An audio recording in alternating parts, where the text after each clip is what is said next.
안녕하세요. 반갑습니다. 성령 강림절 후 8번째 주일 예배 나오신 여러분들을 환영합니다. 우리 좌우 옆에 계신 분들, 앞뒤에 계신 분들하고 반갑게 눈인사 한번 나누시고 인사 반갑게 나눠보겠습니다. 참 잘 오셨습니다. 반갑습니다. 참 잘 오셨습니다. 네, 귀한 주일 예배 가운데 나오신 여러분들을 환영합니다. 우리 함께 기도드리고 찬양의 자리로 나아가도록 하겠습니다. 함께 기도드리겠습니다. 사랑의 하나님, 궂은 날씨 가운데서도 저희들의 건강 안전 지켜주셔서 주님의 전에 나아와 귀한 예배로 나아가고자 합니다. 성령 하나님께서 우리의 마음을 만져주셔서 세상의 근심과 걱정 이 자리 다 내려놓고 주님만 기억하며 주님만 예배할 수 있는 귀한 시간으로 주님 인도하여 주시옵소서. 우리의 입술을 붙들어 주셔서 하나님을 높이는 이 시간 가운데 온전히 임하며 주님께 영광 돌릴 수 있는 시간 되도록 인도하여 주시옵소서. 감사드리며 예수님 이름으로 기도드립니다. 아멘. 함께 박수 치면서 찬양의 자리로 나아가겠습니다.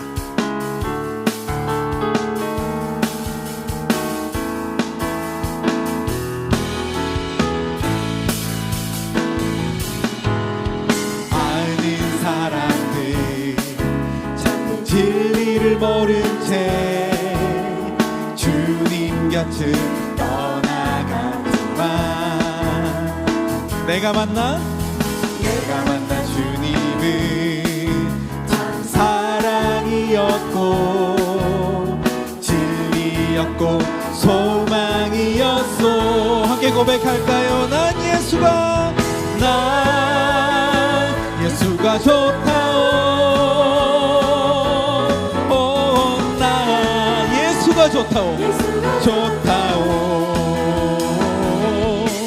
주를 사랑한다던 베드로 고백처럼 난 예수를. 우리 1절 한번 더 고백하겠습니다. 많은 사람들 참된 진리를 모른 채 주님 곁을 떠나가지만 내가 만난 주님은 참 사랑이었고 진리였고 소망이었소. 아멘. 난 예수가 좋다오. 난 예수가 좋다오. 난 예수가 좋다오. 아멘. 주를 사랑한다던 베드로 고백처럼 난 예수를 사랑. 우리 2절로 고백하겠습니다. 무거운 짐진자 내게로 오라. 내가 너를 지게 하리. 아멘. 이 길만이 생명의 길, 참 복된 길이라. 아멘. 항상 내게 들려주셔. 우리 다 함께 고백해볼까요? 난 예수가 좋다오. 난 예수가 좋다오. 주를 사랑한다던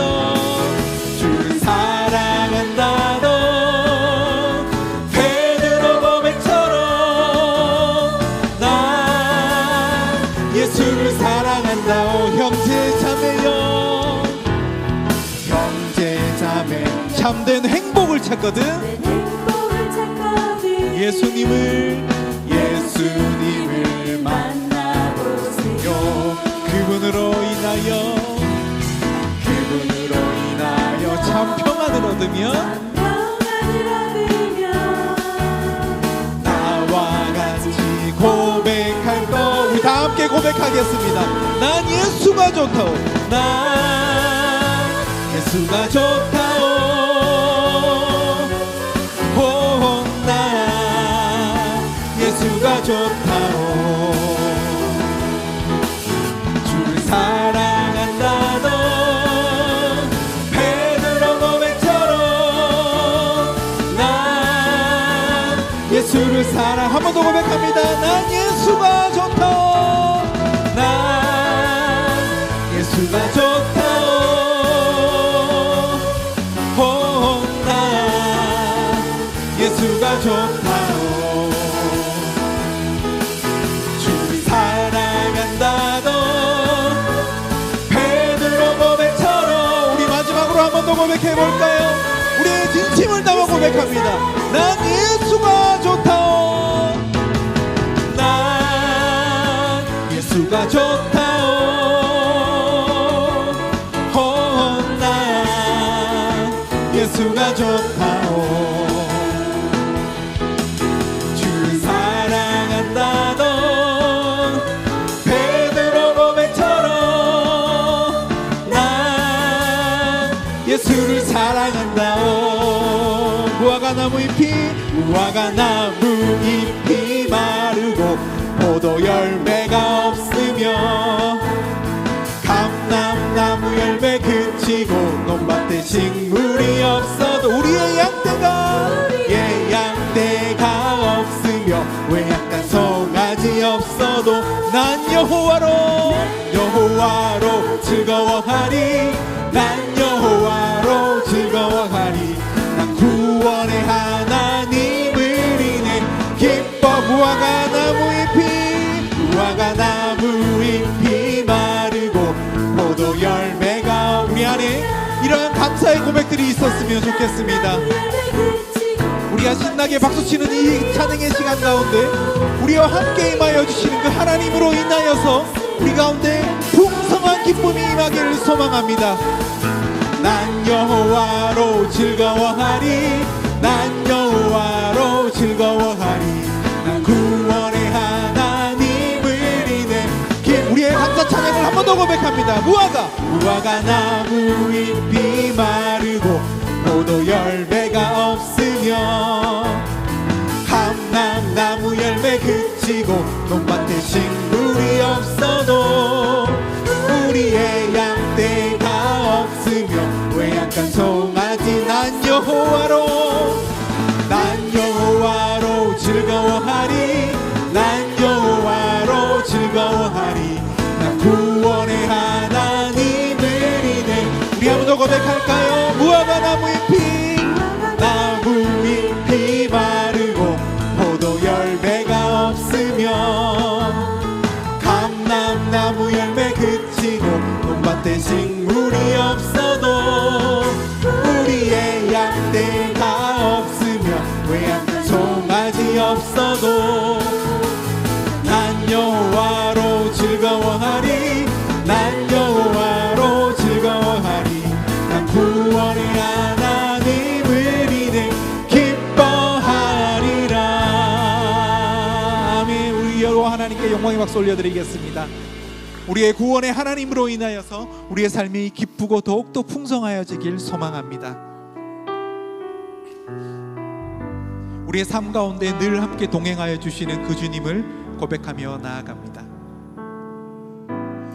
고단한 인생길 힘겨운 오늘도 예수 내 마음 아시네 지나간 아픔도 마주할 세상도 예수 내 마음 아시네. 아멘.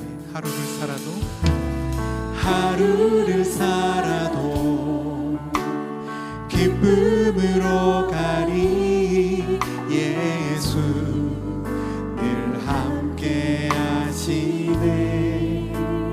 후회와 염려도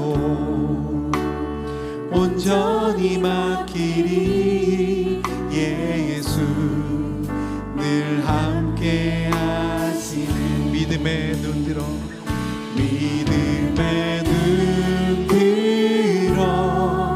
주를 보리 이 또한 지나가리라.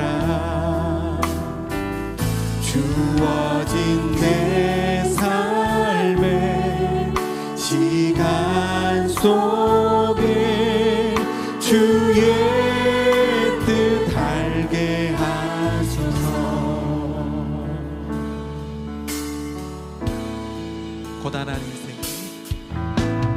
고단한 인생길 힘겨운 오늘도 예수 내 마음 아시네. 지나간 아픔도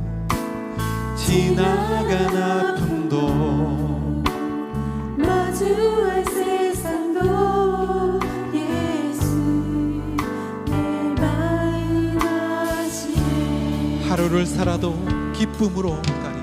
하루를 살아도 기쁨으로 가리. 예수 늘 함께 하시네. 후회도 염려도 온전히 맡기리.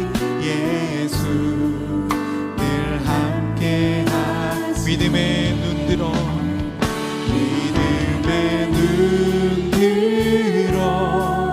주를 보리. 이 또한 지나가리라. 주어진 내 삶의 시간 속에 주의 뜻 알게 하리. 믿음의 눈 들어 주를 보리. 이 또한 지나가리라. 주어진 내 삶의 시간 속에. 우리 처음부터 한 번 더 고백해 보겠습니다. 고단한 인생길 힘겨운 오늘도 고단한 인생길 힘겨운 오늘도 예수 내 마음 아시네. 지나간 아픔도 지나간 우리의 아픔과 우리의 삶을 아시는 우리의 삶과 동행하시는 그 예수 그리스도 그분을 온전히 고백하며 나아가길 소망합니다. 하루를 살아도 기쁨으로 가리. 하루를 살아도 기쁨으로 가리. 예수 늘 함께 하시네. 이 고백이 우리의 삶을 풍성하게 하리라 믿습니다. 후회도 염려도 온전히 맡기리. 예수 늘 함께 하시네. 아멘. 믿음의 눈 들어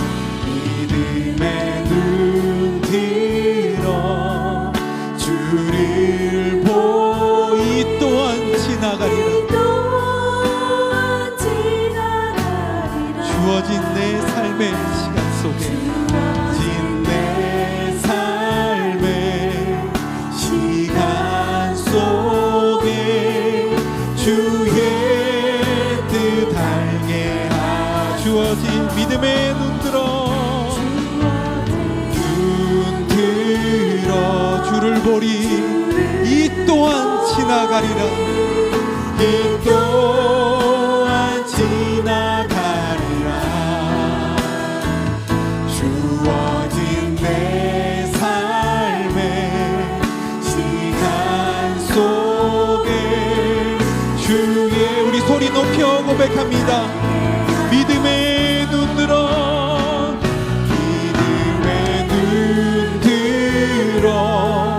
주를 보리.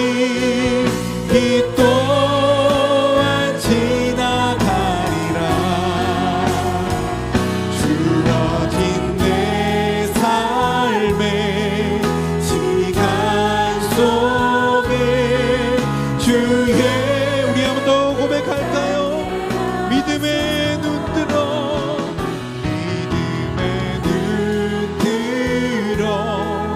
주를 보리. 이 또한 지나가리라. 주어진 내 삶의 시간 속에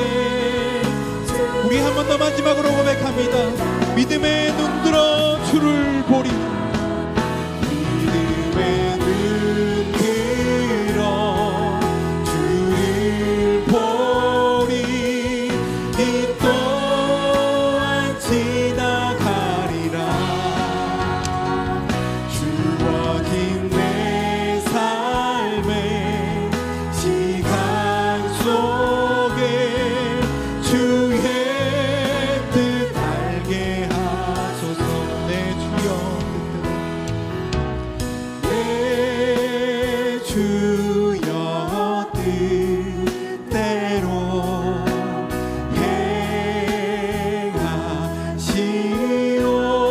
행하시옵소서.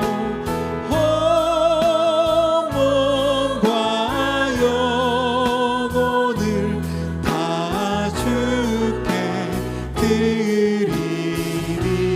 이 세상 문화가 이 세상 보라가 주의 또한 날 주관하셔서 날 주관하셔서 뜻대로 우리 2절로 고백하겠습니다. 내 주여 뜻대로 내 주여 뜻대로 행하시오. 큰 근심 중에도 큰 근심 중에도 낙심케 마소서. 주님도 때로는 울기도 하시고 주님도 때로는 울기도 한 날 주관하셔서 날 주관하셔서 뜻대로 우리 3절로 고백합니다. 내 주여 뜻대로 내 주여 뜻대로 행하신 내 모든 일들을 내 모든 일 다 주께 맡기고 저 천성 향하여 저 천성 향하여 고요히 가. 살든지 죽든지 살든지 주. 우리 마지막으로 3절 한 번 더 고백하며 나아가겠습니다. 내 주여 뜻대로 행하시옵소서. 내 주여 뜻대로 행하신 내 모든 일들을 내 모든 일들을 다 주께 맡기고 저 천성 향하여 천성향 고요히 가리니 고요히 가. 살든지 죽든지 살든지 죽든지 뜻대로 하소서.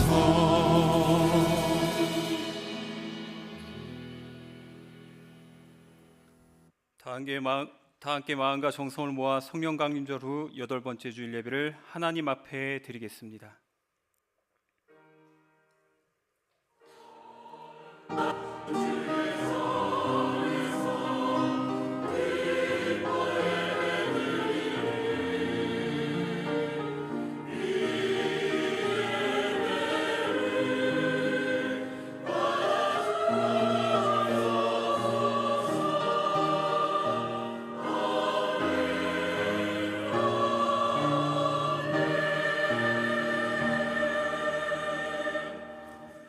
저희는 여호와께 감사하며 그의 이름을 불러 아뢰며 그가 행하신 일을 만민 중에 알릴지어다. 그에게 노래하며 그를 찬양하고 그의 모든 기사를 전할지어다. 그의 성호를 자랑하라. 여호와를 구하는 자마다 마음이 즐거울지로다. 아멘.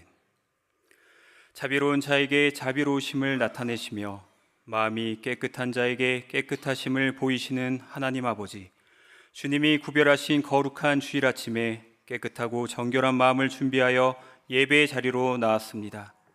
겸손하게 구하는 성도에게 충만한 은혜를 내려주시며 정직한 마음으로 기다리는 성도에게 진리의 말씀으로 채워 주옵소서. 그리하여 예배하는 저희 심령에 구원의 기쁨을 새롭게 하여 주시며 숨이 멈추는 그 순간까지 오직 하나님께만 찬양과 경배를 드리게 하옵소서. 예수님의 이름으로 기어나옵나이다. 아멘. 다 함께 자리에서 일어나셔서 찬송가 5장을 부르시겠습니다.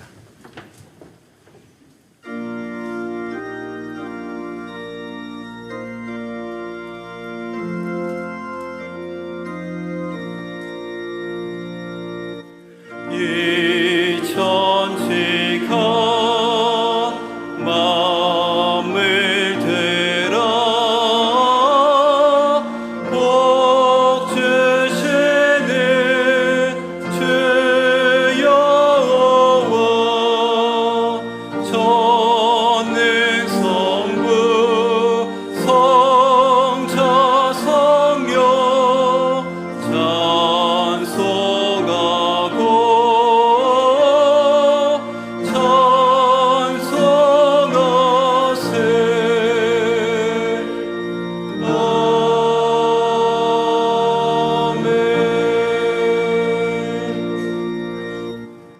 나는 전능하신 아버지 하나님, 천지의 창조주를 믿습니다. 나는 그의 유일하신 아들, 우리 주 예수 그리스도를 믿습니다. 그는 성령으로 잉태되어 동정녀 마리아에게서 나시고 본디오 빌라도에게 고난을 받아 십자가에 못 박혀 죽으시고 장사된 지 사흘 만에 죽은 자 가운데서 다시 살아나셨으며 하늘에 오르시어 전능하신 아버지 하나님 우편에 앉아 계시다가 거기로부터 살아있는 자와 죽은 자를 심판하러 오십니다. 나는 성령을 믿으며 거룩한 공교회와 성도의 교제와 죄를 용서받는 것과 몸의 부활과 영생을 믿습니다. 아멘. 다 함께 자리에 앉으셔서 찬송가 95장을 부르시겠습니다.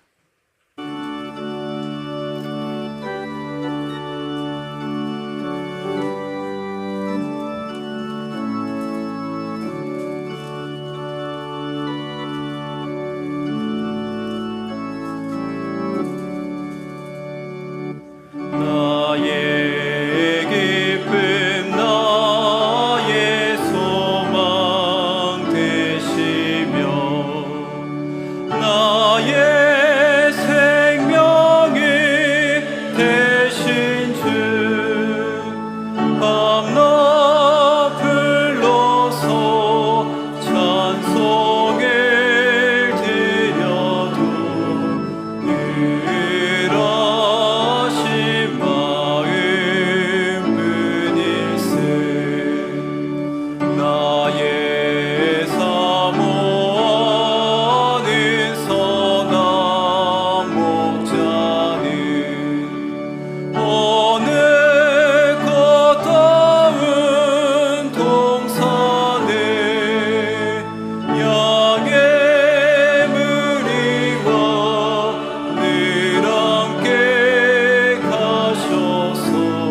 기도드리겠습니다.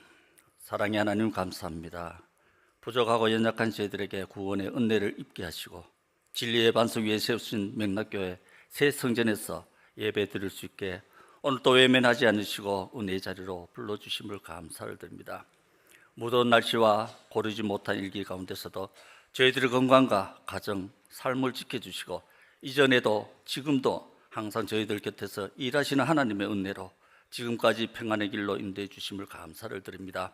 금년도 벌써 7월 셋째 주일 예배를 하나님께 올려드립니다. 일찍 씨를 뿌리고 일찍 열매 맺는 곡식들은 첫 수확의 기쁨으로 맥주 감사로 올려드렸고 머지않아 모든 곡식들을 추수하는 계절이 금방 다가옴을 압니다. 계절의 빠름을 보면서 저희들이 연초에 세운 믿음의 계획들이 말씀의 씨앗들로 우리 심령에 잘 뿌리내려 잘 자라며 열매 맺어가고 있는지, 하나의 밀이 땅에 떨어져 죽어야 많은 열매를 맺는데 우리들의 고집과 욕심으로 씨앗이 죽지 않고 하나를 그대로 뿌리내리지 못하고 있는지, 이 시간 우리들의 삶과 믿음을 점검하고 세상과 너무 많이 잡고 있어 주님의 손을 놓고 살아가며 마음이 둔하여 하나님을 보지 못하는 여전히 변하지 않는 삶을 이 시간 회개하고 용서받고 새로운 믿음으로 나아갈 수 있게 있는 귀한 은혜의 시간 되게 성령님께서 인도하여 주시옵소서. 우리에게 이른 비와 늦은 비를 때를 따라 주시며 우리를 위하여 추수 기간을 정하시는 여호와를 경외하며 세월을 아끼며 때가 가기 전에 더욱 주님의 일에 충성하는 저희들 되게 믿음으로 인도해 주시옵소서.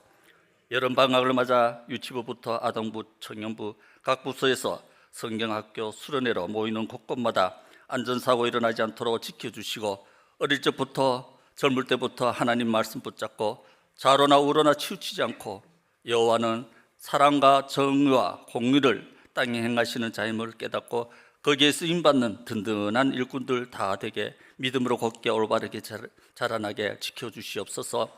우리 맥락교회를 사랑하신 하나님, 교회가 먼저는 성도들의 영혼을 건강하게 잘 돌보는 교회가 되며 성도 간에 내가 먼저 섬기고 나누고 아끼며 기도해주는 하나님의 사랑이 배가 되는 가정같이 행복한 교회가 되는 은혜를 내려 주시옵소서. 나아가 어렵고 힘든 세상을 향해 교회가 꿈을 말하고 감성을 담은 위로와 격려의 메시지로 약자를 배려하고 이웃에게 주님의 참사랑을 실천하여 주님의 구원의 빛을 더욱 밝게 비추는 데 힘쓰고 온 성도들이 영원 사랑하는 마음이 뜨겁게 일어나 주님 사랑 안에서 하나 되어 전도에 힘쓰고 교회 부흥에 열심 내는 주님의 자녀들에게 인도해 주시옵소서. 이 나라의 민족을 주님께 택합니다. 미움이 있는 곳에 사랑을, 다툼이 있는 곳에 용서를, 분열이 있는 곳에 일치를, 의혹이 있는 곳에 신앙으로 회복하는 평화가 깃든 사회가 되게 하나님께서 다스려 주시옵소서. 이 시간 말씀 전하시는 담임 목사님께 항상 영육간의 강건함을 더해 주시고 날마다 곤비치 않게 새 힘을 내려 주시옵소서. 오늘 말씀에도 권능 있게 하시어 듣는 저희들의 심령이 깨끗하게 되는 귀한 시간 되게 은혜 내려 주시옵소서. 찬양 받으시기를 기뻐하시는 하나님, 할렐루야 찬양대가 정성으로 준비하여 올려드리는 찬양을 기쁘게 흠명하시고 은혜 내려 주시옵소서.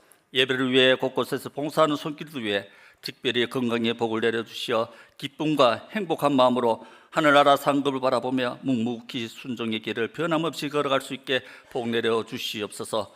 모든 예배를 주님께 의탁하오며 이 모든 말씀 거룩하신 예수님의 이름으로 기도드리옵나이다. 아멘.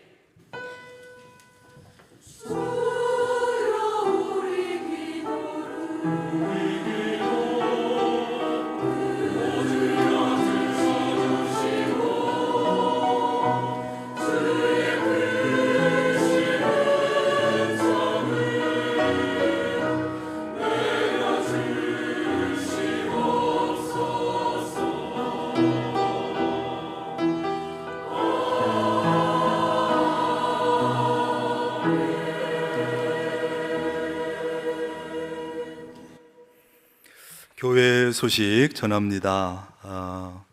교회 소식 전하기 전에 먼저 아기 첫 출석 축복 기도를 한 명 좀 하고 강구하겠습니다. 아기 기다리기가 어려워서 나오세요. 앞으로 나오세요.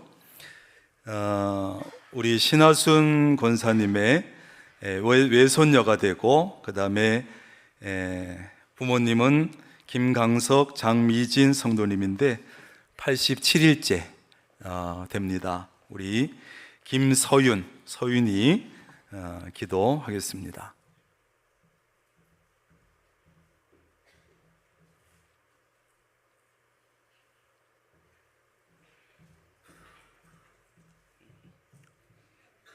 기도하겠습니다. 하나님, 참 감사합니다. 한 생명에 태어나는 것을 볼 때마다 신비하고 놀랍습니다. 하나님께서 김강석, 장미진 두 분을 사랑 가운데 만나게 하시고, 또 하나님께서 두 번째 선물로 우리 서윤이를 87일 전에 이 땅에 태어나게 하시니 감사합니다.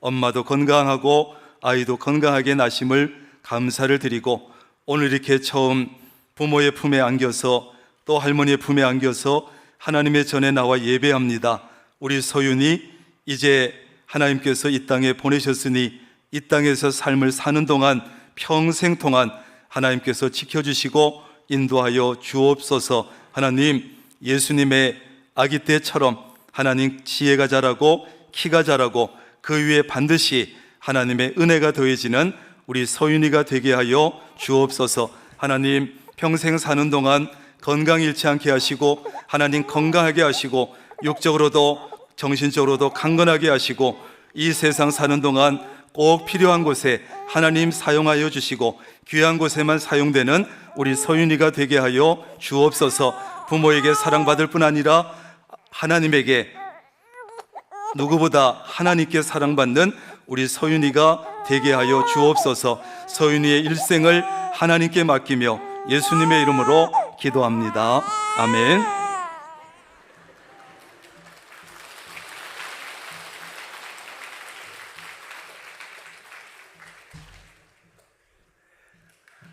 박수하러 가겠습니다.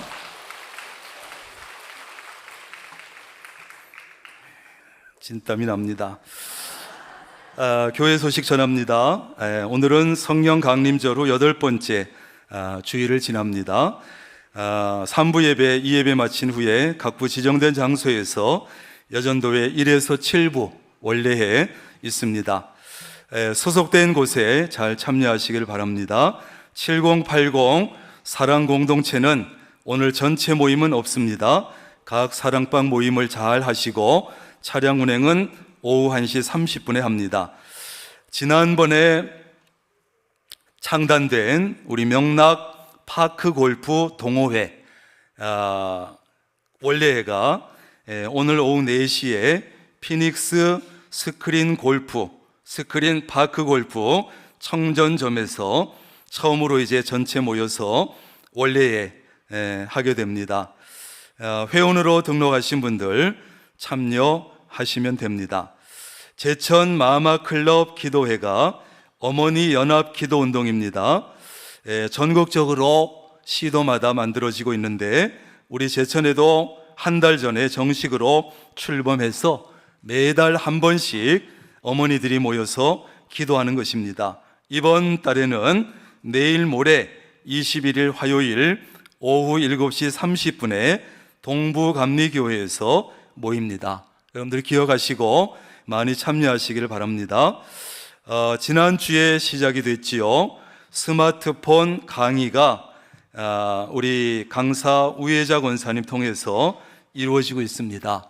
지난주에 시작했으니까 아마 이번 주부터 들어오셔도 될 것 같습니다. 매주 화요일 오전 10시에 1층 대그룹실에서 강의가 있으니까 총 7회입니다. 스마트폰을 더 잘 활용하고 싶으신 분들은 참여하시면 됩니다. 아동부 여름 성교학교가 유치부에 이어서 이번 주 금요일, 토요일, 주일까지 3일 동안 우리 교회에서 소예배실에서 이루어지는데 금요일 오후 1시부터 주일 오후 1시까지 진행이 됩니다. 여러분의 자녀, 초등학교 학생 자녀를 보내주시고 또 동네 주변에 아동부 초등학생이 있으면 보내주시기만 하면 우리 교사들이 잘 가르칠 겁니다. 그리고 25일 두 번째 날 25일 토요일에는 아동부 성경학교 중에 물놀이를 진행함으로 해서 교회 마당 주차를 좀 금하니까 참조하셔서 토요일은 좀 비워주시기를 바랍니다. 그 다음에 금요 성령 기도회 24일 금요일 저녁 7시 30분 이 자리에서 기도회가 있습니다. 기도하는데 게으름 부리지 마시고 금요일 저녁 7시 30분 다 모여서 기도하시는데 양성원 목사님 인도하시고 특송은 시무 장로님들이 특송하십니다. 여전도의 구판장 주보에 있는 찰떡, 약밥, 수제, 고추장 등등 생활에 필요한 것들이 많이 있습니다. 구매하시고 그 다음에 어제도 우리 최동철 집사님이 옥수수 농사 지은 것을 내놨습니다. 우리 구판장에서 가져다가 따다가 삶아다가 팔아서 건축원금하라고 그래서 어제 가서 옥수수를 많이 따다가 삶아다가 오늘 팔고 있습니다. 그래서 한 봉다리에 5,000원인데 한 150개 만든 모양입니다. 여러분들 제가 먹어보니까 맛있습니다. 제 단점은 거짓말을 못하는 거 맛있으니까 사가시면 좋을 것 같습니다. 우리 구판장에서 이번에도 한 3개월 또 열심히 장사하고 부지런히 해서 구판장을 통해서 1천만 원 건축 헌금을 드렸습니다. 1년에 4,5천만 원 이렇게 헌금하고 있는데 구판장을 운영하는 분들도 너무 수고가 많으시고 또 애용해 주시는 여러분들에게도 너무 감사하고 그렇습니다. 앞으로도 잘 애용해 주시길 바라고 감사를 드립니다. 헌물 서로 커튼 블라인드를 사업을 하는 우리 이인배 집사님, 이예림 집사님의 사업장에서 목양실에 블라인드를 설치해 주셨습니다. 감사하고 강단 꽃꽂이는 범사에 감사하면서 김정혜 집사님 꽃꽂이 해 주셨습니다. 모두 감사드리고 주방 봉사는 오늘은 7남 70여전도회, 다음 주는 1남 21여전도회가 담당하게 됩니다. 자기 부서가 할 때 잘 협력해 주시기를 바랍니다. 이상입니다.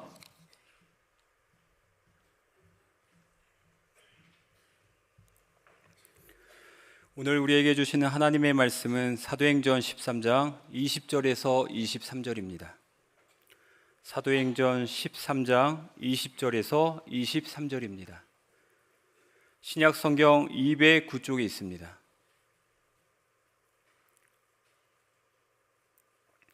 제가 봉독하겠습니다. 그 후에 선지자 사무엘 때까지 사사를 주셨더니 그 후에 그들이 왕을 구하거늘 하나님이 베냐민 지파 사람 기스의 아들 사울을 40년간 주셨다가 패하시고 다윗을 왕으로 세우시고 증언하여 이르시되 내가 이새의 아들 다윗을 만나니 내 마음에 맞는 사람이라 내 뜻을 다 이루리라 하시더니 하나님이 약속하신 대로 이 사람의 후손에서 이스라엘을 위하여 구주를 세우셨으니 곧 예수라. 아멘. 할렐루야 찬양대의 찬양 후에 담임 목사님께서 어떤 사람을 기뻐하실까라는 제목으로 생명의 말씀 전해 주시겠습니다.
아멘. 귀한 찬양 감사합니다. 기도하겠습니다. 하나님 감사합니다. 7월 세 번째 주일, 다른 모든 일들을 멈추고 내려놓고 주의 전에 모였습니다. 하나님 앞에 예배하기 위해서입니다. 먼저 이 시간 우리 할렐루야 찬양대가 정성껏 준비한 찬양으로 하나님 앞에 영광 돌렸으니 하나님께서 흠양하시고 기쁘게 받아 주시옵소서. 또한 찬양과 함께 우리 성도들은 세상에서 얻은 물질이지만 하나님을 통해서 하나님의 은혜로 얻은 것을 알기에 11조 예물을 비롯해서 각양의 예물을 성별하여 하나님 앞에 올려드립니다.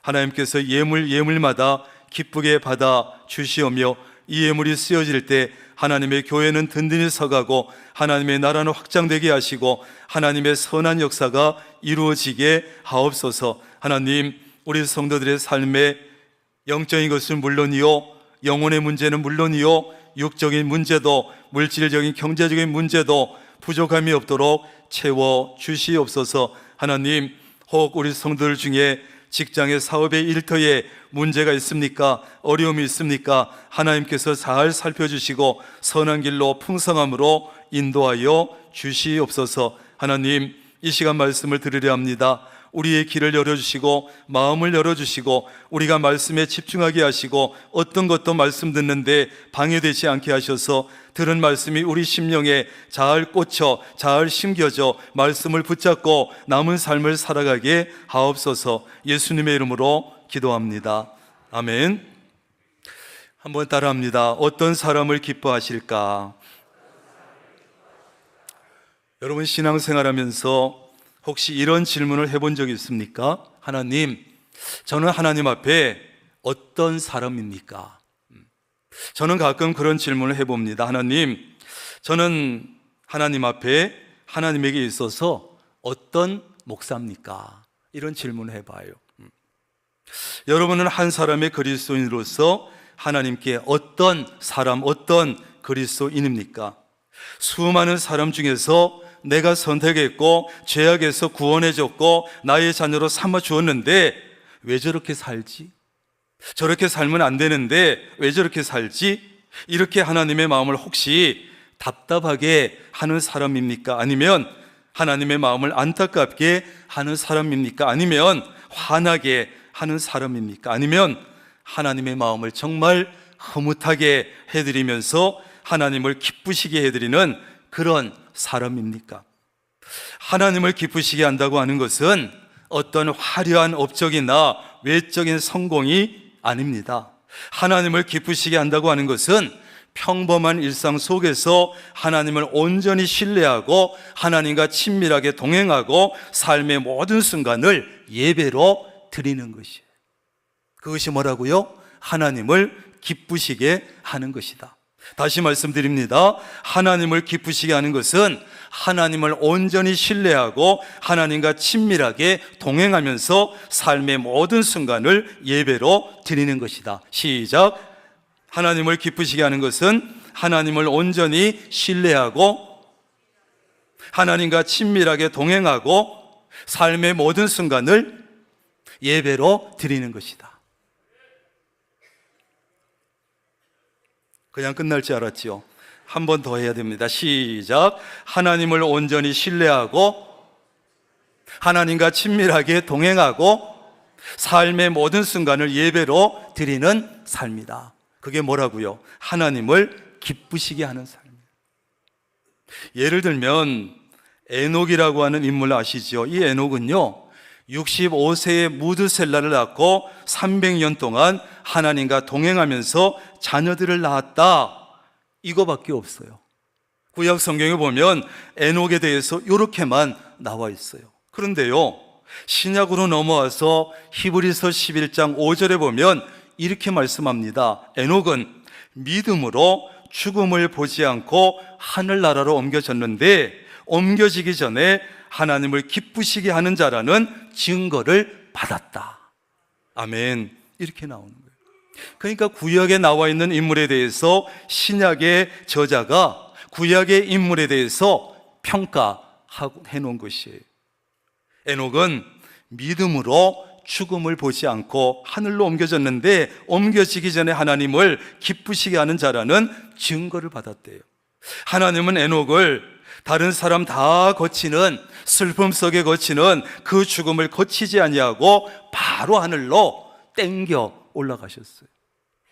그래서 에녹이 하나님을 얼마나 기쁘시게 했는지, 하나님께서 얼마나 에녹 때문에 기뻐하셨는지 증거를 남기신 거예요.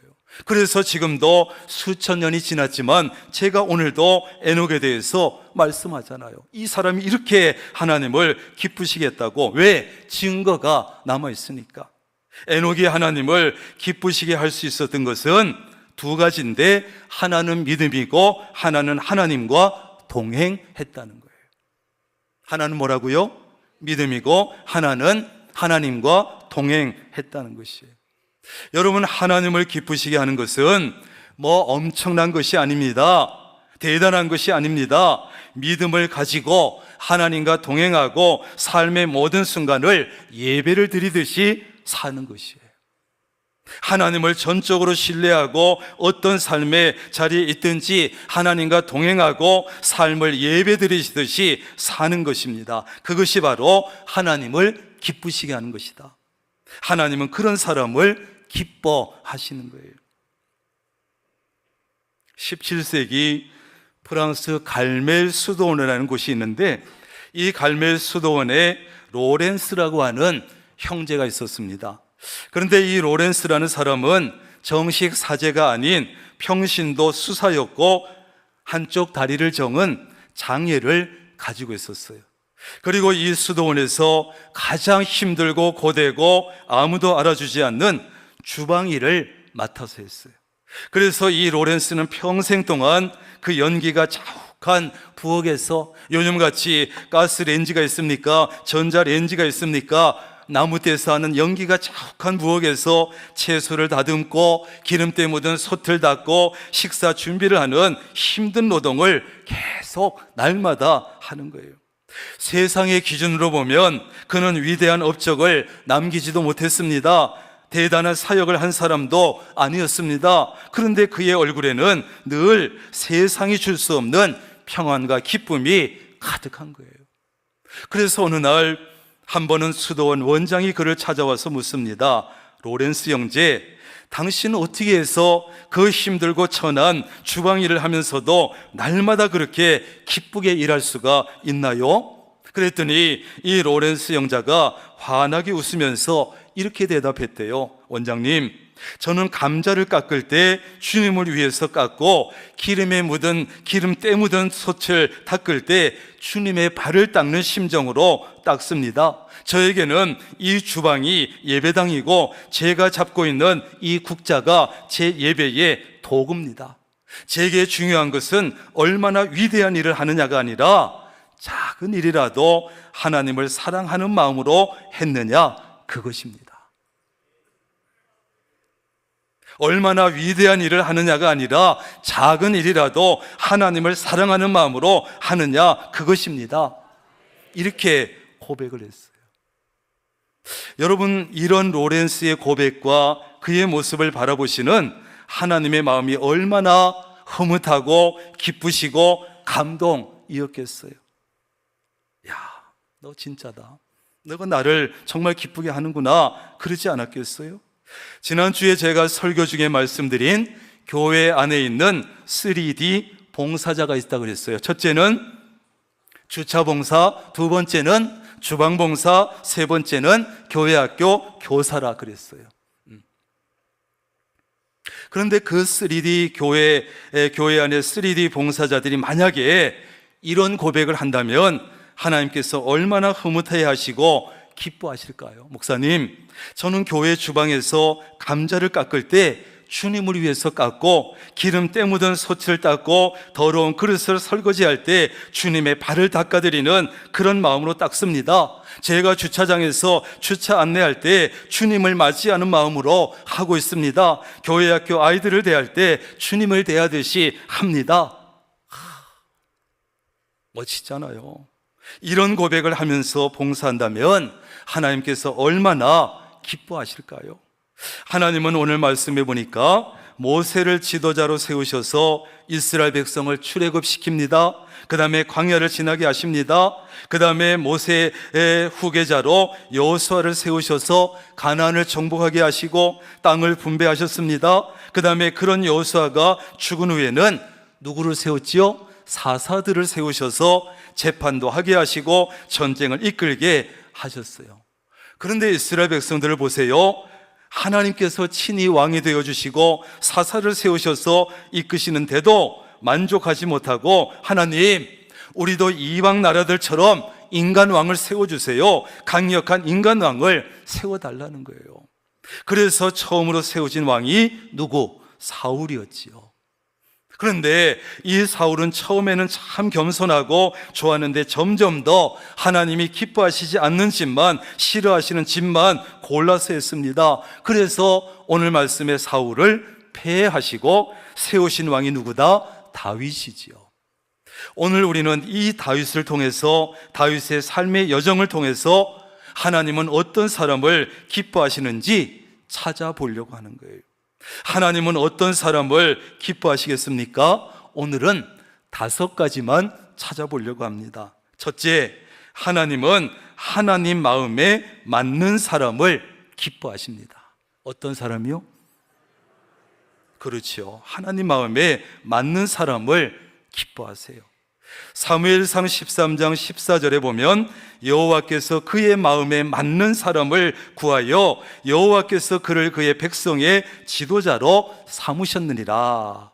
그 다음에 오늘 22절에 보니까 하나님께서 다윗에 대해서 이렇게 말씀하십니다. 내가 다윗을 만나니 내 마음에 맞는 사람이라 내 뜻을 다 이루리라. 아멘. 다윗이 하나님 마음에 얼마나 잘 맞았는지 여러분, 예수님의 조상이 되는 영광을 주셨어요. 얼마나 다윗이 이뻤는지, 마음에 들었는지 예수님의 조상이 되게 하셨어요. 여기서 마음에 맞는 사람이라는 것은 그러면 무슨 뜻일까? 성경 속에 나온 하나님 마음에 맞는 사람이라는 것은 완벽한 사람이라는 뜻이 아닙니다. 실수가 전혀 없는 사람이라는 뜻도 아닙니다. 잘 들으세요. 하나님 마음에 맞는 사람이라는 것은 하나님의 마음과 같은 방향을 지향하는 사람. 다시 말합니다. 하나님의 마음과 같은 방향을 지향하는 사람, 이런 뜻이에요. 자, 묻습니다. 하나님 마음에 맞는 사람은 어떤 사람? 그렇죠. 하나님의 마음과 같은 방향을 지향하는 사람. 하나님이 왼쪽으로 향하시면 나도 왼쪽으로 마음을 향하고, 하나님께서 오른쪽으로 마음이 가시면 나도 오른쪽으로 마음을 향하는 사람. 그래서 하나님의 마음의 방향을 자세히 살피고 그쪽으로 가려고 애를 쓰고 지향하는 사람이 마음에 맞는 사람. 하나님의 마음을 그러다 보니까 닮아가는 사람, 이런 사람이 하나님 마음에 맞는 사람이에요. 그렇습니다. 여러분, 다윗은 훌륭한 믿음의 사람이었지만 완벽하지는 않았습니다. 인생에 큰 오점을 남기는 커다란 실수도 저질렀습니다. 그러나 다윗은 항상 하나님의 마음과 같은 방향을 지향하려고 애를 썼다는 거예요. 애를 썼다는 거예요. 완벽하지 못했지만, 실수도 했지만 하나님의 마음과 같은 방향으로 지향하려고 애를 썼다는 거예요. 하나님의 마음이 향하는 쪽으로 마음을 향했습니다. 그래서 하나님께서 좋아하시는 것은 자기도 좋아하고 하나님이 싫어하시는 것은 자기도 싫어했습니다. 보세요. 성전을 다윗은 꼭 건축하고 싶었어요. 내가 어떻게 하든지 성전을 꼭 건축하고 싶은 마음이 많았지만 하나님의 마음을 보니까 그쪽이 아니었어요. 하나님은 그 마음이 아니었어요. 그걸 알자마자 다윗은 성전 건축을 깨끗이 포기합니다. 아마 다른 왕 같았으면 하나님의 마음을 슬쩍 모르는 척하고 내가 공적을 쌓아야지, 내가 하나님의 성전 멋지게 건축해서 내 이름을 길이길이 남겨야지, 아마 고집을 부리면서 건축했을 거예요. 그런데 이 다윗은 하나님의 마음을 알자마자 자기 방향을 하나님 쪽으로 확 틀어버렸어요. 그러고 나서 아들 솔로몬이 성전을 건축할 때 부족한 것이 없도록 최선을 다해서 준비해뒀어요. 자기 것도 내놓고 국고도 털고 자기 재산도 내놓고. 여러분, 하나님 보시기에 이 다윗의 모습이 얼마나 예뻐 보이고 얼마나 좋아 보이고 얼마나 감동이셨을까요? 이렇게 하다 보니까 이 다윗의 마음이 자꾸만 하나님의 마음을 닮아가는 것이에요. 여러분의 마음은 지금 누구의 마음을 닮아가고 있습니까? 여러분의 마음은 지금 어디를 지향하고 있습니까? 우리의 마음은 사탄, 악한 영이 좋아하는 쪽을 지향하면 절대 안 됩니다. 악한 영이, 사탄이 정말 싫어하는 쪽을 지향해야 합니다. 다시 한번 말씀드립니다. 여러분의 마음이 악한 영이 좋아하는 쪽을 지향하지 말고 악한 영, 사탄이 싫어하는 쪽을 지향하려고 애를 쓸 수 있기를 바랍니다. 하나님의 마음이 어느 쪽에 가 있는지 자세히 살펴보고 하나님의 마음이 어느 쪽에 가 있는지 관심을 가져야 되고, 기도와 말씀을 통해서 하나님의 마음이 어느 쪽에 가 있는지 반드시 알아내야 되고, 그리고 그쪽으로 가려고 애를 써야 돼요. 그래야만 하나님께서 나를 통해서 하나님의 선한 뜻을 이루어 가시고, 그러면 하나님은 그 일을 통해서 영광을 취하시고, 그리고 하나님은 그 사람을 기뻐하십니다. 이게 신앙생활이에요. 두 번째, 하나님은 어떤 사람을 기뻐하시느냐? 회개가 빠른 사람을 기뻐하십니다. 여러분, 앞에서 다윗도 인생에 큰 오점을 남길 정도로 큰 실수를, 죄를 지었다고 했지요. 어떤 사건입니까? 바로 우리아의 아내 밧세바를 아래로 취하고 남편을 몰아서 죽게 만든 죄지요. 아마 평생 동안 다윗이 후회했을 겁니다. 다윗은 그 죄를 짓고 나단 선지자가 찾아왔습니다. 자기의 죄를 탁 지적하자마자 그 자리에서 바로 회개했습니다. 우리가 성경으로 보니까 쉬울 것 같지만 보세요. 최고의 권력자입니다. 그런데 감히 선지자가 찾아와서 지적을 합니다. 참을 수 있겠어? 야, 저놈 자식이 내가 누군 줄 알고 내 죄를 지적해 감옥에 쳐넣어. 그러지 않았겠어요? 그런데 다윗은요, 그 자리에서 바로 회개한 거예요. 자신의 죄를 합리화하지 않았습니다. 핑계대지 않았습니다. 남을 탓하지 않았습니다. 책임을 남에게 떠넘기지도 않았습니다. 하나님은 아시잖아요. 제가 그냥 옥상에 가서 이렇게 건리고 있는데 저 여자가, 밧세바라는 여자가 내가 내려다보면 다 보이는 곳에서 아마 나를 유혹하기 위해서 일부러 빨가벗고 목욕했지 않습니까? 그 밧세바에게 조금도 떠넘기지 않았어요. 빠르게 회개했습니다. 즉시 회개했습니다.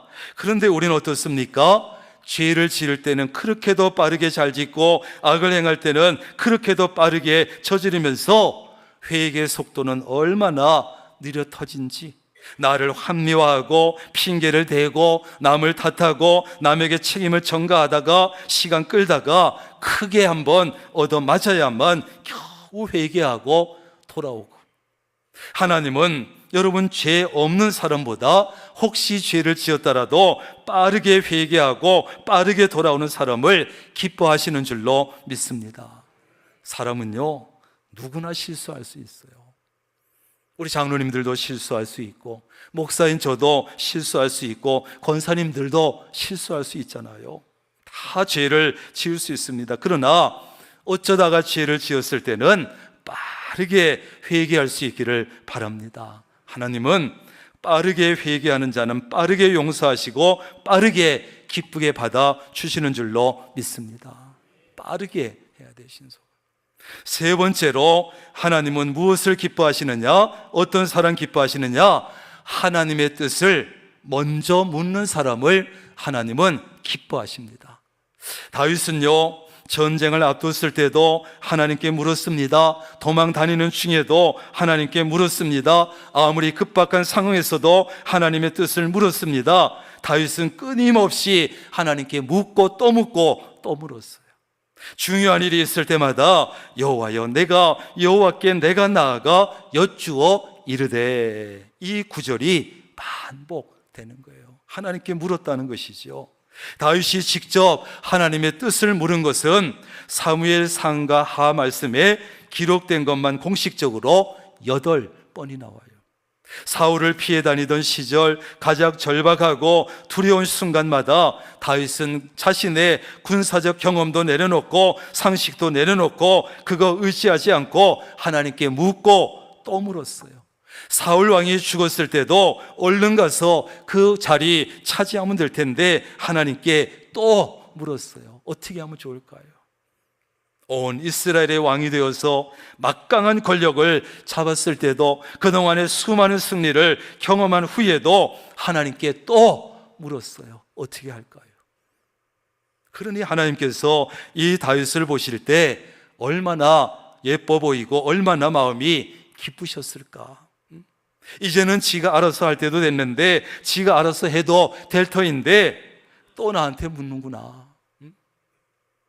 이것은 평생 그리고 모든 일에 하나님의 뜻을 묻고 난 후에 행했던 다윗의 아름다운 신앙의 습관이고 아주 좋은 신앙 습관이었어요. 하나님께 아무것도 묻지 않고 지멋대로 행하다가 망했던 사울 왕과 너무나 대조적이고 너무나 달랐습니다. 다윗은 인생의 구비마다 하나님께 묻고 또 물었어요. 다윗이 그렇게 한 이유가 무엇입니까? 전지전능하신 하나님의 능력을 믿었기 때문이고 하나님의 주권을 전적으로 인정했기 때문이에요. 다윗의 이런 태도는 오늘날 지금 우리에게 큰 교훈을 줍니다. 여러분, 사람에게 사랑받는 비결도 인간관계에서도 마찬가지예요. 사람에게 사랑받는 비결, 상대방의 뜻을 자꾸 물어보는 거예요. 특별히 윗사람에게 대해서는 따라합니다. 몰라도 물어보고 알아도 물어보고 그냥 물어보는 거예요. 그냥 윗사람한테는 묻는 게 최고예요. 알아도 묻고 몰라도 묻고 그것이 좋습니다. 어머니, 이번 명절이 가까워지는데 이번 명절에는 뭘 준비할까요? 어떻게 준비할까요? 며느리도 알아. 그렇지만 묻는 거야. 어머니, 이번 명절에 어떻게 할까요? 이번에 특별히 뭘 좀 준비할까요? 제가 음식 만들었는데 맛 좀 보세요. 간이 괜찮을까요? 어머니, 이 문제는 어떻게 하면 좋을까요? 자꾸 묻는 거예요. 그것을 귀찮아하거나 싫어하는 사람은 아무도 없습니다. 왜요? 그렇게 나에 대해서 자꾸 묻는 것은 나를 인정해주고 나를 존중해준다고 느껴지기 때문에 어른들은 다 좋아합니다. 친절하게 가르쳐줍니다. 도와줍니다. 점수 많이 딸 수 있습니다. 따라합니다. 묻자. 자꾸 묻는 거예요.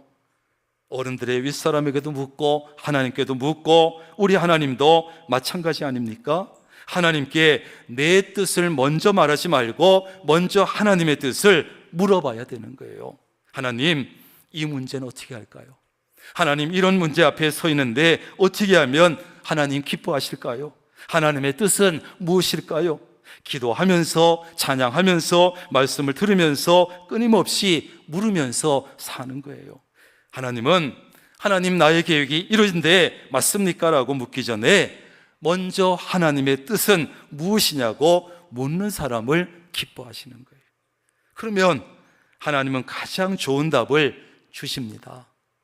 구약시대처럼 얘야 어쩌고 저쩌고 이렇게 해라 저렇게 해라 정말 목소리가 들리지 않을지라도 하나님께서 세미한 음성으로 응답해 주시고 우리 마음속에 감동을 그쪽으로 주시고 하나님께서 우리 머릿속에 아이디어를 주시고 하나님께서 좋은 쪽으로 인도해 주시고 어떤 방법을 통해서든지 최고의 답을 주시고 그리고 잘 되도록 도와주십니다. 왜? 하나님께 물었잖아요. 하나님의 뜻대로 하나님이 하라고 하신 대로 했잖아요. 그러면 잘 돼야 되기 때문에 하나님도 책임이 있기 때문에 도와주시는 거예요. 잘못되면 하나님도 망신 아니에요. 그러므로 여러분 특별히 하나님 앞에서는 잘난 척하지 말고 아는 척하지 말고 힘센 척하지 말고 하나님께 자꾸 물을 수 있기를 바랍니다. 하나님은 그런 사람을 참 기뻐하시는 분이에요. 네 번째로 하나님은 하나님을 전적으로 신뢰하는 사람을 기뻐하십니다. 다윗이 하나님을 신뢰하는 그 고백들이 많은데 그 고백들은 다윗의 생애와 그가 지은 시편 속에 수없이 나타나요. 얼마나 다윗이 하나님을 신뢰하는지. 다윗이 달랑 어린 시절에 물맷돌 하나만 들고 골리앗과 싸우러 나간 것도 하나님을 전적으로 신뢰했기 때문이고, 시편 23편 고백대로 사망의 음침한 골짜기로 다닐지라도 해를 두려워하지 않은 것도 하나님을 신뢰했기 때문이고, 아들 압살롬의 반역으로 예루살렘 성에서 맨발로 도망쳐 나오는 가장 비참하고 고통스러운 때에도 하나님을 신뢰했기 때문에 하나님의 손에 자기 생사를 맡겼어요. 하나님, 하나님의 은혜를 제가 입는다면 살 것이고 하나님의 은혜를 입지 못한다면 적을 죽을 것입니다. 하나님의 손에 맡깁니다. 왜? 하나님을 신뢰하니까. 압살롬을 피해서 도망 다니면서 천만인이 나를 에워싸고 진을 칠지라도 나는 두려워하지 않는다고 했습니다. 어떻게 그럴 수 있습니까? 하나님을 전적으로 신뢰했기 때문이죠. 여러분은 하나님을 신뢰합니까? 이쪽 동네는 안 신뢰하는 것 같아요. 다시 한번 기회를 드립니다. 여러분 하나님을 신뢰합니까? 얼마나 신뢰합니까? 얼마나? 하나님을 전적으로 신뢰하는 사람은 담대해지고 자신감이 넘치고 용기가 생깁니다. 내가 가진 능력보다 훨씬 더 큰 일도 할 수 있습니다. 어떤 상황에서도 두려워하지 않습니다. 하나님이 나와 함께 해주시고 나를 도와주실 것을 믿기 때문이지요. 하나님은 하나님을 전적으로 신뢰하는 사람을 정말 기뻐하시고 사람들 앞에서 망신당하지 않도록 적극적으로 도와주십니다. 왜? 사람 앞에서 하나님을 전적으로 신뢰하는 사람이 망신당하는 것은 하나님 망신이니까 망신당하지 않도록 우리를 적극적으로 도와주시는 거예요. 마지막으로 하나님은 어떤 사람을 기뻐하시느냐? 하나님을 존중히 여기는 사람을 기뻐하시는 거예요. 어떤 사람이요? 하나님을 존중히 여기는 사람을 하나님은 정말 기뻐하세요.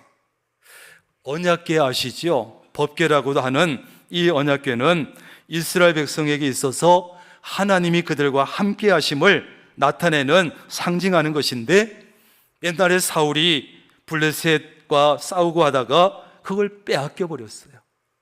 그 언약궤가 다윗이 왕이 된 후에 정말 오랜 시간이 지나서 예루살렘으로 돌아올 때 다윗이 어떻게 했습니까? 왕의 체면도 다 내려놓고 백성들 앞에서 힘을 다해서 뭐 했다? 춤을 췄어요. 왕이 백성들 앞에서요. 왜? 하나님을 너무나 존중히 여겼기 때문에. 그런데 다윗이 춤추는 이 모습을 보고 사울의 딸이고 다윗의 아내인 미갈이라고 하는 여사는 다윗을 업신여기고 남편을 비꼬고 업신여겼어요. 아니, 저게 뭐야? 왕의 채통도 없이 저게 뭐야? 업신여겼어요. 이랬던 미갈의 삶은 여러분, 아버지 사울에게는 정치적으로 이용당하고 나중에 강제적으로 결혼도 당하고 다시 돌아왔지만 결국 그녀의 삶은 참 쓸쓸하고 고독하게 끝이 났어요. 그리고 다윗은 아무 잘못도 없는 자신을 죽이려는 사울도 죽일 수 있는 기회가 2번이나 있었지만 죽이지 않았어요. 손끝 하나 대지 않았어. 왜? 사울을 세우신 분은 하나님이시고 하나님을 존중히 여겼기 때문에 사울이 하는 짓으로 보면 죽여도 될 만하지만 하나님을 존중히 여기는 마음으로 절대 손대지 않았어요. 다윗이 하나님을 존중히 여겼던 이 모습은 그의 평생에 걸쳐서 그의 행동과 그의 선택 속에 수도 없이 나타나 있어요. 수도 없이. 여러분, 하나님을 존중할 수 있기를 바랍니다. 1924년에 파리에서 올림픽이 열렸는데 영국의 강력한 100m 금메달 후보가 있었어요. 에릭 리델이라고 하는 선수가 있었는데, 여러분 나중에 인터넷 한번 찾아보세요. 어떤 인물인지. 이 에릭 리델이라는 선수가 있었는데 촉망받는 단거리 육상 선수였고 신실한 그리스도인이었어요. 그런데 올림픽 육상 경기 일정이 발표가 됐는데 그의 주 종목인 100m 예선전이 일요일에 열리는 거예요. 주일에.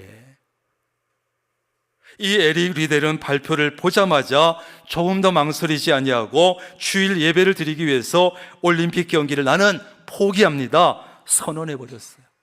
그랬더니 영국 전체가 발칵 뒤집혔습니다. 언론과 국민은 편협한 종교주의자라고 조국의 명예를 버린 이기적인 인간이라고 막 비난을 쏟아냈어요. 그렇지 않겠습니까?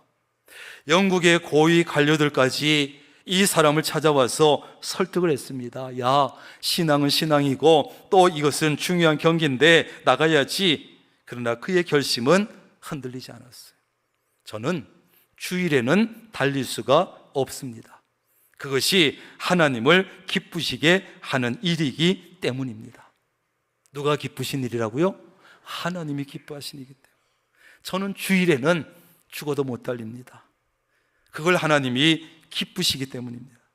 그 대신에 그는 자기 주 종목이 아닌 평일날 목요일에 열렸던 400m 경기에 출전을 했습니다. 여러분, 단거리 선수가 400m에 나간다?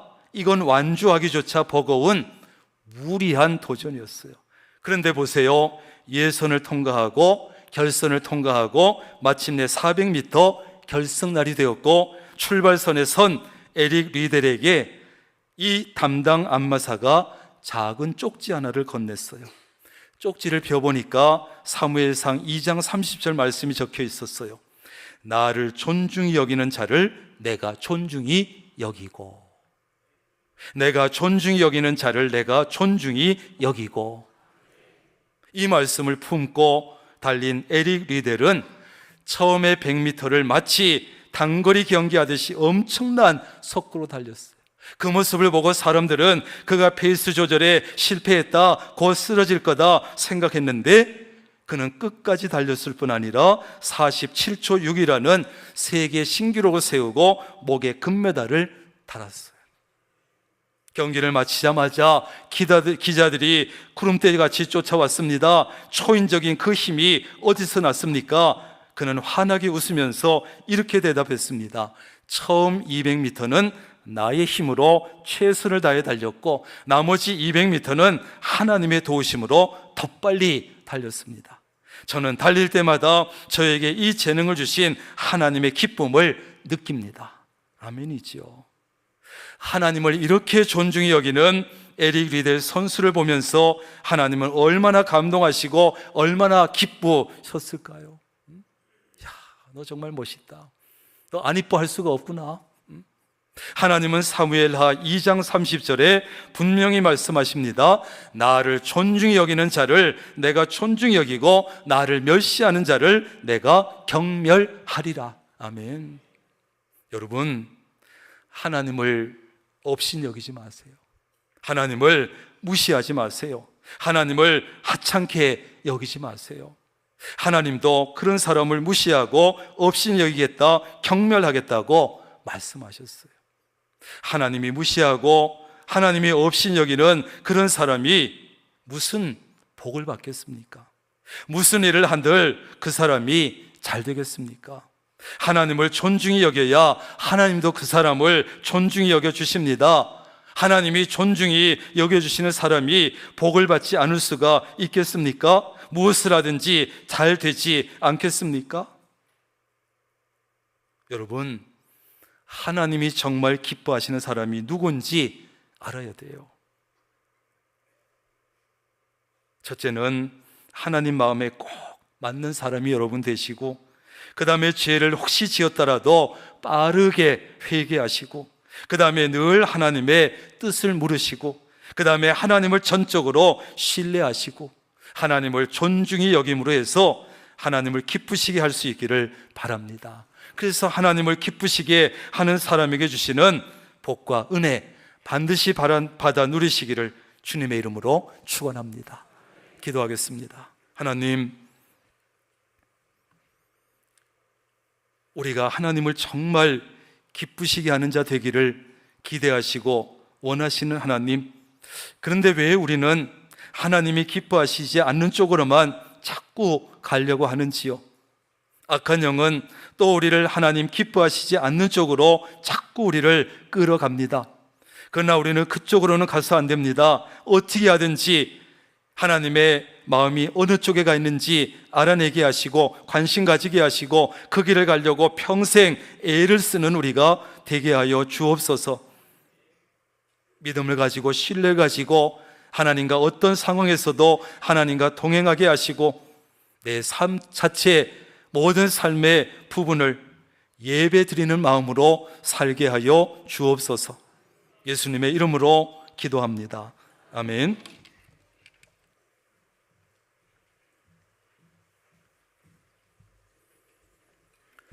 다 함께 자리에서 일어나셔서 결단 찬송 430장 부르시겠습니다.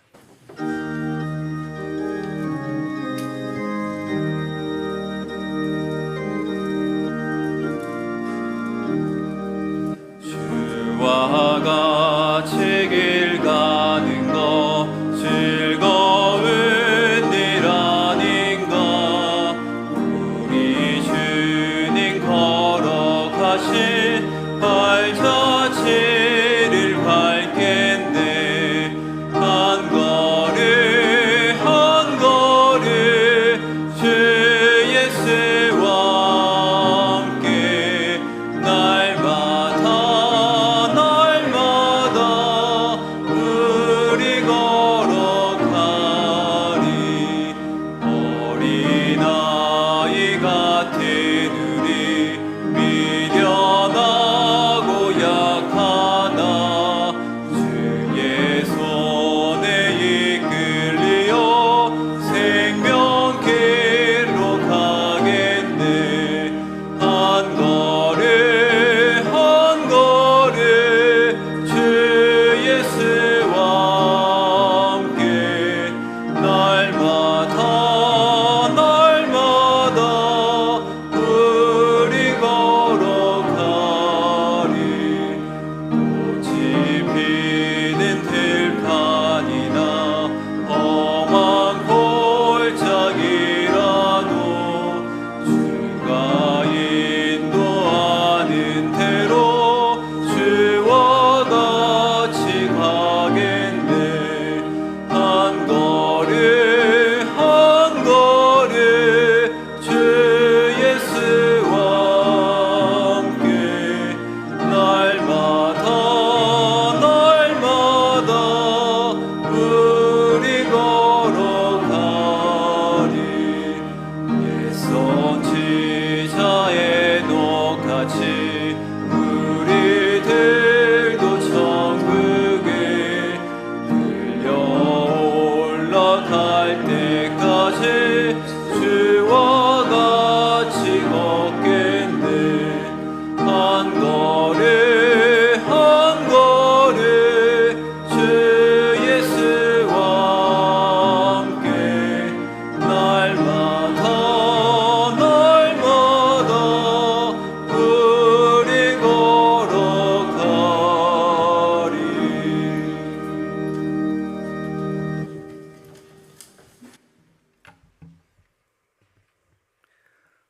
우리 주 예수 그리스도의 놀라우신 은혜와 아버지 하나님의 극진하신 사랑하심과 성령님의 교제하시며 함께하시며 복주시는 놀라운 은총이 오늘 모든 것을 내려놓고 잠시 멈추고 하나님 앞에 나와서 찬양하고 예배하고 말씀을 듣고 말씀에 따라 결단하여 어떤 상황에서도 하나님을 기쁘시게 하는 삶을 살기로 결단하는 사랑하는 주의 모든 권속들 머리 위에 가정과 사업과 직장 건강 자녀 손들 위에 늘 함께 하시기를 간절히 축원하옵나이다. 아멘.